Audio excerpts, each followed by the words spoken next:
Hello everyone, my name is Lauren Etheridge, and today I'll be talking with you about challenges for technology leadership in education. During this presentation, I will give an overview of COSIN's report, Driving K-12 Innovation 2024. We will review the hurdles and accelerators and technology enablers identified in this report. Then I will give a few correlations I see with other technology initiatives and research, as well as implications for my school based on these trends. The Consortium for School Networking was created to provide K-12 education leaders with the skills and knowledge they need to empower every learner to achieve their unique potential in our ever-changing world. One of the ways they work towards this goal is by identifying the trends that have the most potential for positive impact on student learning. Through surveys and discussions, the COSIN Advisory Board has identified 9 topics for technology leadership to focus on in order to transform teaching and learning. 3 of these topics are hurdles or challenges to the innovation and digital transformation of education. 3 are accelerators or megatrends in education that, when addressed, can have a significant impact on learning and teaching. And the last 3 are tech enablers. These are technology tools that will aid in overcoming the hurdles and kickstart the accelerators. So let's look at the hurdles or barriers first. The first hurdle that has to be recognized and addressed is attracting and retaining educators and IT professionals. We know that the number of young people going into education has been declining, and the number of teachers leaving the profession before retirement age has been increasing. Qualified, experienced teachers are absolutely vital to success of any school district. Every child should have a teacher who is well prepared and enthusiastic about teaching. Efforts need to be made at the state and local levels to reduce teacher burnout, regain respect for educators, and reduce workload through appropriate technology. Increased pay wouldn't hurt anything either. The second hurdle identified is ensuring cybersecurity and safety online. Schools and students are becoming the target of malicious cyber activity more and more often. Schools have to be sure to properly vet new digital resources and technology products. Digital citizenship has to be a part of the K-12 curriculum in order to prepare students for real-world digital interactions at school and at home. Districts also have to have policies and protocols in place to properly communicate expectations to staff and students and to streamline the adoption of new technology. The last hurdle is scaling innovations and inertia of education systems. Just a reminder for those of us who are not physics buffs, inertia is the tendency for an object at rest to remain at rest unless an outside force is imposed upon it. It also means that an object, or in this case, a teacher, a school, a district, will continue traveling along the same path until something forces it to move in a new direction. If you have been in education for any amount of time, you know that there are always people who will resist change until they are given a very convincing reason to accept it. This hurdle recognizes this tendency in education and calls attention to the need to take what is working and scale it for a wider impact. If a small group of teachers have found a strategy that resonates with their students, why not share it with the teachers in other schools? And if a school finds something that is working, why not share it with the rest of the district? For this to happen, teachers and tech leaders need the freedom to innovate and take risks.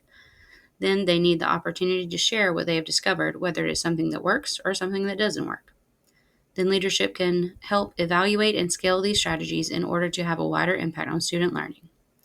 If a school can get a handful of teachers on board and fired up about a positive change, it can ripple out and reach all of the staff and students. Now let's look at a few things that will accelerate improvements in student learning and technology integration. First is facilitating a change in attitudes specifically towards how students demonstrate learning. As the world around us changes, the need to be able to apply learning in new situations is vital to success in any career field. Thus, our evaluation of student learning should emphasize critical thinking, problem solving, and creativity. Students will need to demonstrate mastery of these skills using a variety of technology and different forms of communication. Assignments will require information literacy instead of just recall. This accelerator ties closely with the next one, learner agency.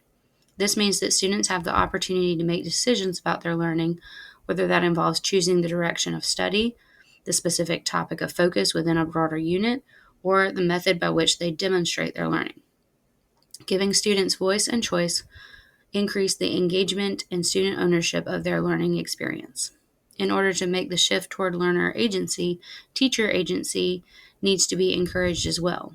The educators who are comfortable trying new things will also encourage students to take risks. The third accelerator also ties into improving educator agency. This accelerator is building the human capacity of leaders. This involves supporting educators and administrators through professional development, providing opportunities to improve their skills and abilities, and creating a culture of innovation and security. With the proper support and encouragement, leadership and creativity will increase and ripple out into the school community. While each of these accelerators relates to one another, they are also geared toward overcoming the three most impactful hurdles identified and discussed on the previous slide.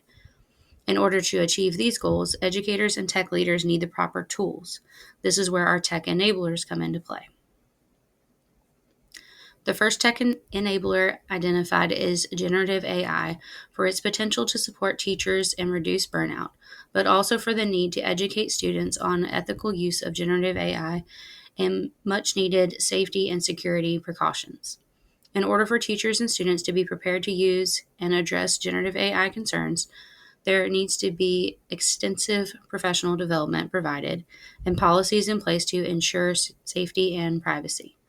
There is also a need for a strong emphasis on the use of generative AI as a tool and not a replacement for human thinking and discernment. The next tech enabler identified is analytics and adaptive technology. There is so much data available for individual students and whole groups of students that analyzing the data and understanding how to best act upon that analysis can be a daunting task for educators and administrators. There are many forms of adaptive technology for all grade levels and subject matter that will analyze data and create individual learning paths to support student achievement. However, educators still need to be able to properly employ these technologies and be able to recognize when adjustments need to be made. Thus, professional development, again, is a must for efficient implementation. In addition to this, teacher agency and learner agency cannot be ignored just because the adaptive technology creates a specific learning path. There still needs to be the opportunity for student choice and voice. This correlates with our last tech enabler, rich digital ecosystems. A well-planned digital ecosystem is learner-centered, safe and secure, and universally accessible. These digital environments should foster a culture of collaboration while encouraging learner agency and creativity. Support from technology leadership and IT professionals will be important to establish digital learning environments, but well-equipped teachers will be the ones who really facilitate a growth mindset and a culture of collaboration within the digital environment. Again, these tools will enable the transformation of learning. Though there are three separate categories identified in the K-12 report, they are all interconnected and supporting one another.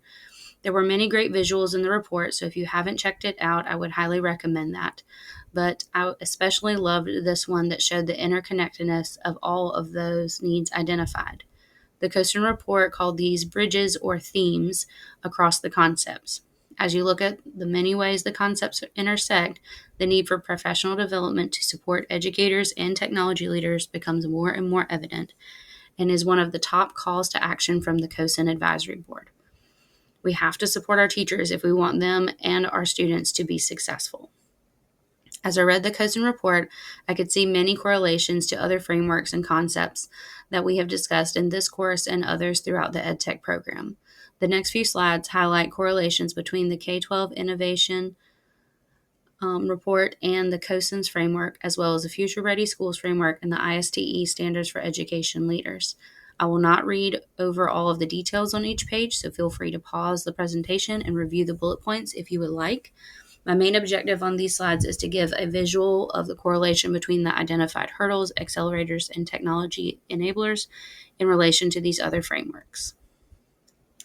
The first is the COSIN framework itself. Obviously, the advisory board would have recognized education needs similar to those addressed in their framework for essential skills. This is just a visual to point out the number of correlations. For example, I placed the learner agency beside each of the three categories of the framework.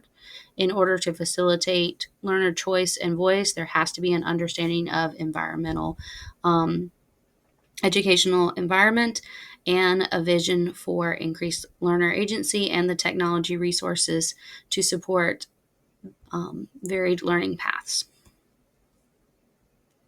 When compared to the Future Ready Schools framework, the need for professional development, again, is highlighted as each of the hurdles, accelerators, and tech enablers are supported by this piece of the framework.